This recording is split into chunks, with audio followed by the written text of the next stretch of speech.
Hey guys, welcome back to Outcast Fiction. Today I'm joined by one of my good friends, Pius Miravalle, another film addict, you might say.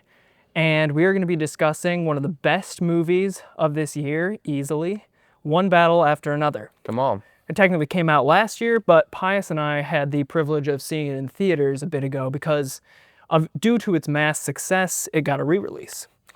Yeah, so overall, just give me a brief rundown. What did you think of the film overall? Yeah, I thought it was a masterpiece. I think it wasn't just due to its massive success, but also the fact that it got nominated for a sweeping variety of nominations at the Academy Awards just last week.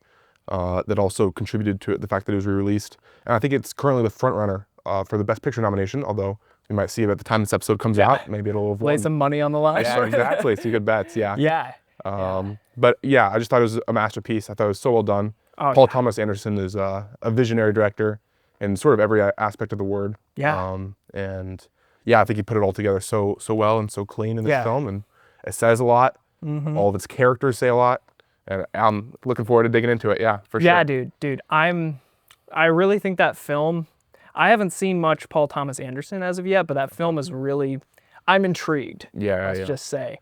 Yeah, in terms of, so let's talk about the acting for a bit. I personally was absolutely thrilled with Leo DiCaprio's lead role. He made me feel like this guy has had a crazy life. He just has everything going on in his mind at once. So I think he did a great job overall. Yeah, I think he did a phenomenal job. I mean, it's Leonardo DiCaprio. It's sort of what you're expecting. Yeah. But I think especially near the end, as he starts to get more emotional as a father, I think I haven't really seen that from Leonardo DiCaprio before. He's played fathers before in a couple different films, but I don't think to like that sort of degree. And we're sort of struggling with, maybe his failure as a father or his feeling of abandonment from his, his romantic partner, Pervidia Beverly Hills. Leaving him and his struggle to raise his child.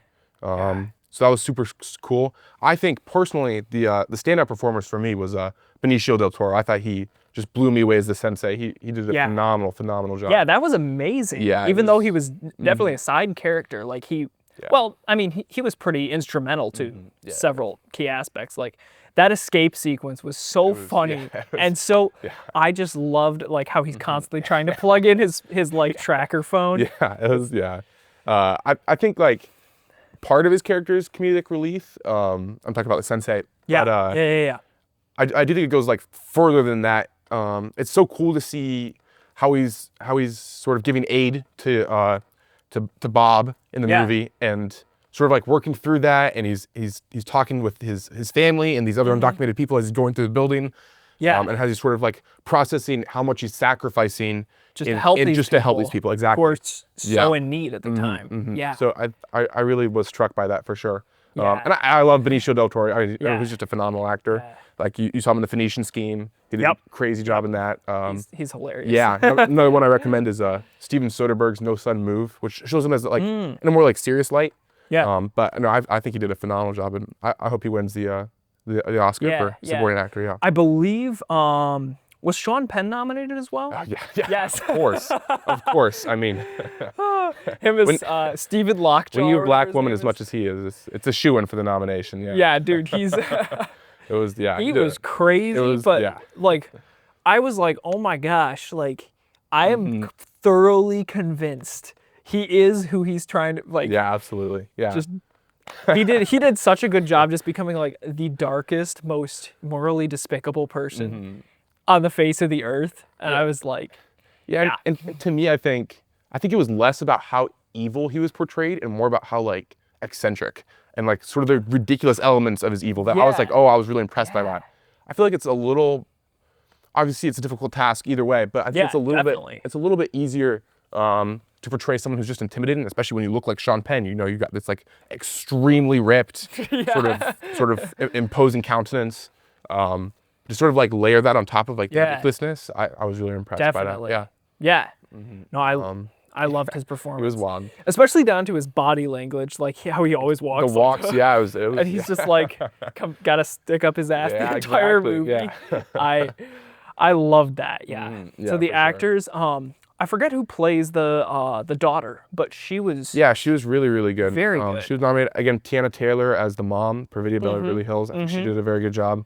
Yeah. Someone who's like very conflicted, right? Like she's very she's very passionate in multiple ways. Exactly. And very conflicted. Yeah. And I don't know if the movie necessarily condemns or praises her as a character, but I do kind of like how she's sort of a placeholder, if you will, for the movie's kind of theme of revolution, which I think is really cool. Sure. It's kind of like, it shows the sacrifices people make for revolutions and the somewhat despicable things people do, right? When she shoots the security guard. Oh, exactly. It's like there's evils and there's goods. How you involved. can be taken over by, like, even if you're pure of heart and you're trying to help those in need, those who are oppressed, you still can take it too far and start to become those you're trying to free yourself from. For sure. Yeah. That was she did a great job in that role. I think everyone did a phenomenal job.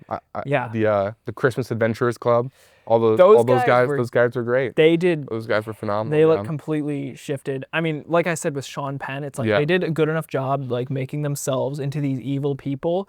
You're almost like convinced when you see them in another movie, you have to readjust your perspective of them. Sure. You're like, wow, they 100%. They really can go from either side. They embody the character. Either side of the spectrum. Yeah. A cool fact I saw is that the scenes where the Christmas Adventurers Club convenes, when they meet, those that were actually filmed in Ronald Reagan's former mansion in Sacramento. So that was like super interesting to me. Just the fact that in itself almost provides like yet another layer to the storytelling when it's in a historical figure's house that also sort of dealt with that revolutionary aspect and with that authoritarian aspect. For sure. And so like that, even though obviously you don't know that when you first watch the movie, but like knowing that is sort of a nice nod and even like more meaning. It adds something also, I'm sure, to their performance, something subconsciously. Exactly. They're in a real place where history happened. Yeah, absolutely. And so you're just going to take your role more seriously when you're not just on another film set. Yeah, absolutely. Yeah. For sure. Yeah, dude, that was great. Yeah. In terms of cinematics, obviously there's some insane stuff here. Now, just right off the rip, biggest thing that struck me was the hills, the car chase, right? The car chase through those valleys. Yeah, that was nuts. It was unbelievable. I mean, you have to think like the whole production crew and obviously the executive producers just put so much effort into that whole scene, and I think it shows how how it involves like the psychology of it too. I know it was shot on like bouncing cars. And they titled the sequence River of Hills, I think is what they called the whole thing. That's right. Yeah, the River of Hills. And it was filmed in the Texas Valley, or I don't remember exactly what it was called. The area. Yeah, I know it was in Texas somewhere. Yeah, maybe. I think it was filmed in Sacramento, but it was an area called the Texas Dip. But, okay. It was really interesting how. Yeah, I know one of the producers said that scene was inspired by the French Connection, and I think you can see in like the car chase and how it looks. And I just think the psychology of every hill you're going down, and then you have no idea what's coming up next, and then for the final reveal, and you crash into it. I think that was just. And that's almost an analogy for the whole part of the movie. Exactly. It's like, it's one battle after another. They never know what's gonna come next, like who's gonna come after them next. Yeah, it is. It is a sort of rolling poetry. And a big a reason why they chose to film it like that as well is so that they could have these cars that are like keep it realistic of how far they are apart, but see them in the same frame without it being a huge, keep it exciting and engaging. Yeah, that is really phenomenal. Yeah, exactly. And sitting in the theater, I was like, when they go over it, I was like, I felt like I was on the edge of a roller coaster. Exactly. Like I can't even imagine. I'd seen nothing 4D. like it. Yeah. I think it was roughly. I may be wrong, but I believe they shot it on. The focal length was 1,000 to 1,200 millimeters. Okay. Interesting. Which is like makes sense why it's insanely tight. They got that. Yeah, sure. Yeah, it's very compressed. That's interesting. Yeah. I think that all like goes to like further this just sort of like tense, rigid experience of you're following the cars along. And it's a fairly long sequence. I think it takes up like 5 to 10 minutes just to chase, and that's like a long car chase. Yeah. And the fact that I didn't get bored once during that sequence, and that really just goes to show how. Yeah. I was on the edge of my seat.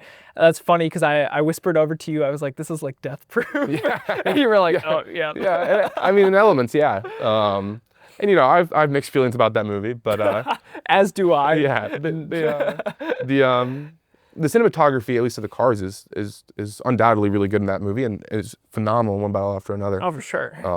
And so I loved that. I loved, just the sort of roughness of the quality of the cameras throughout the film, and I think that's due to the VistaVision film that they shot on 35 millimeter. Yeah. But I think that like contrasts so interestingly with just recently we watched Frankenstein. Yes. And I think there's like a very different visual aspect where Frankenstein is very clean. It's gorgeous, it's flowing, but it's very clean. It's shot on modern cameras. It's shot very, very like defined. Yes. I think Paul Thomas Anderson's deliberate like roughness of his film quality only goes to further that story. And I really appreciated that. Like the grain is there. Exactly. There's that quote in The Gentleman. He's like, keep the grain in the picture. Yeah, absolutely. Absolutely. Yeah.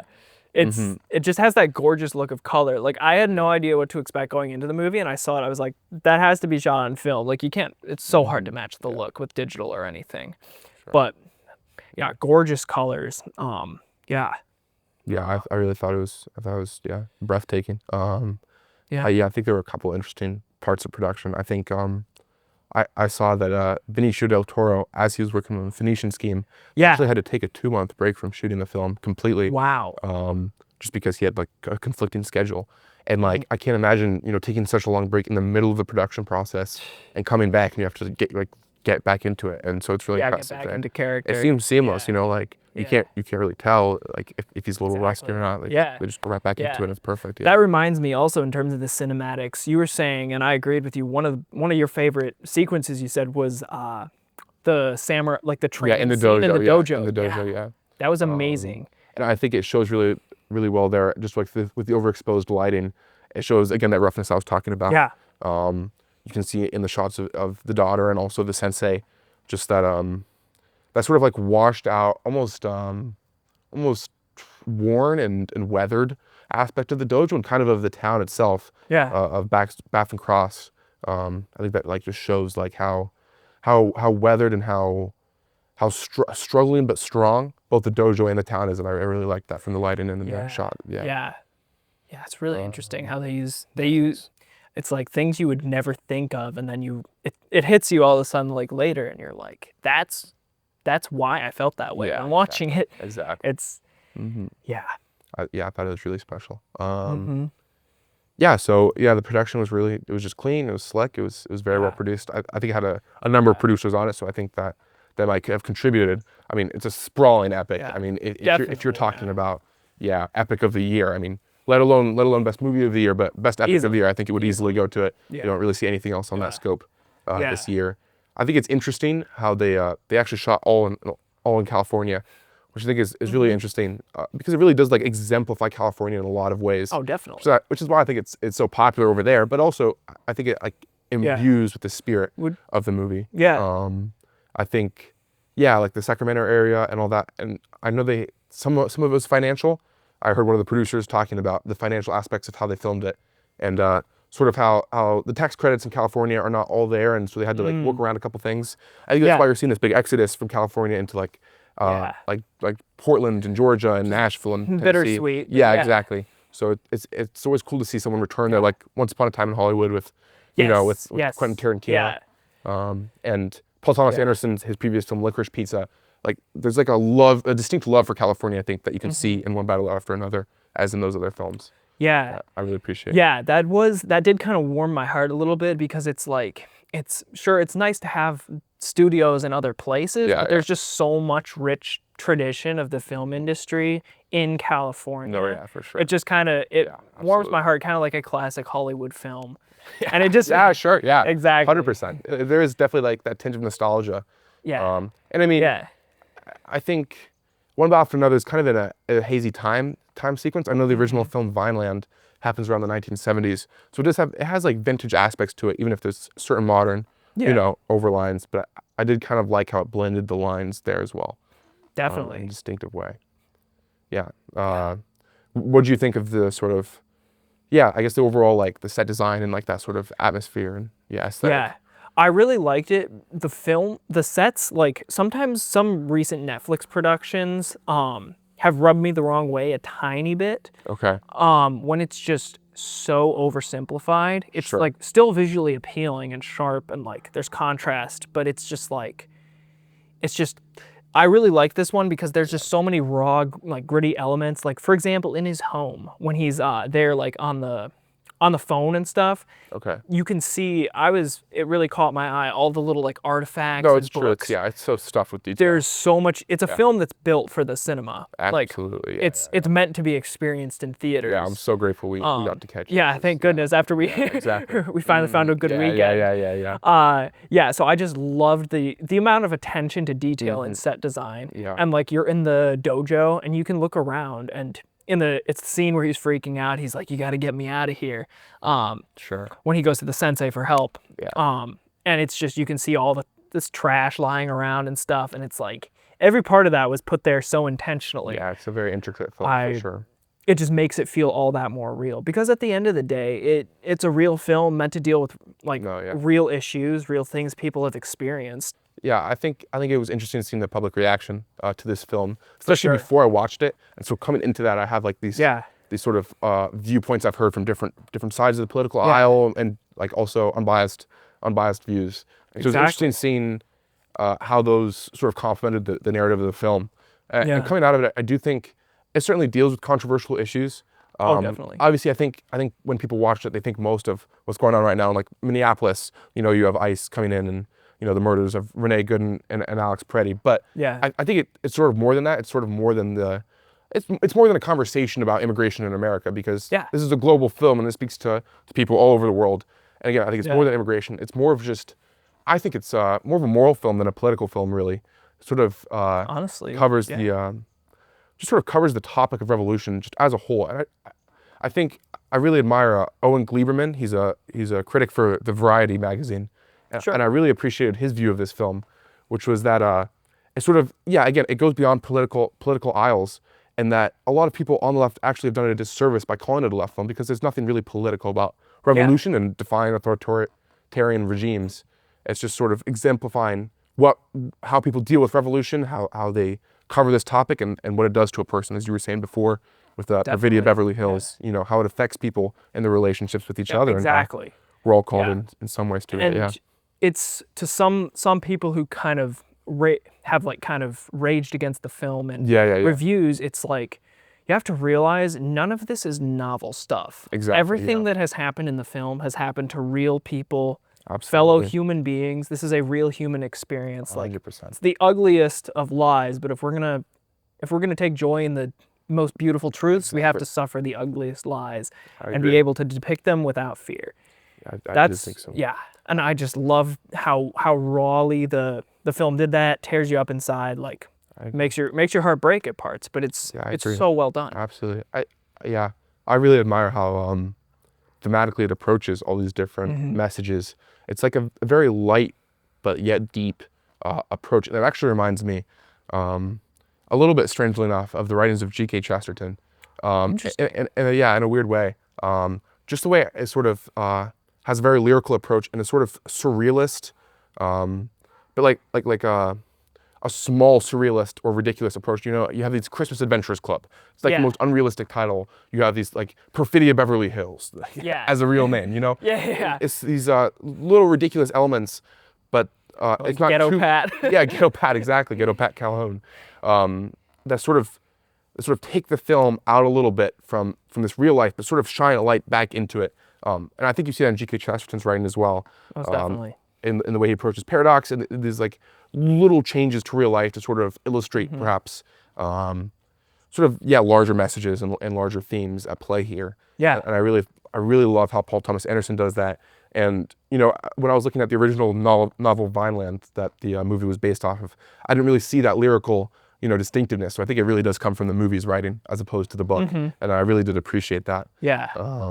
And how they approached that. Yeah. And then I also saw another view that I really appreciated the tone of, which was, again, going back to the theme of revolution, just the way how it doesn't really cover a national or global revolution, but it sort of signifies that revolution starts with yourself. It starts with you and the people you love. Exactly. And it symbolizes that through Bob's, his care for his daughter throughout the movie. Yeah. And I think it ultimately is a love letter to people who value their community and value their community first, and how it really starts there. To change the world, you have to change yourself. Yeah.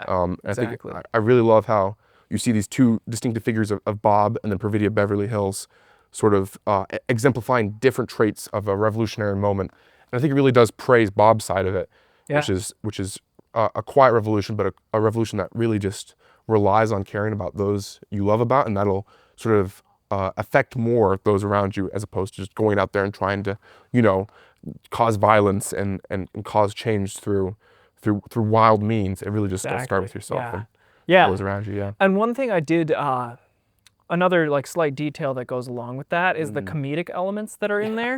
Which I mean, it's funny, so funny at parts, which funny. Is good because it also shows like there's like, even when you're going through like the darkest of times, people still find joy in that. Yeah. And I'm sure people who have been through these things have found joy in that as well.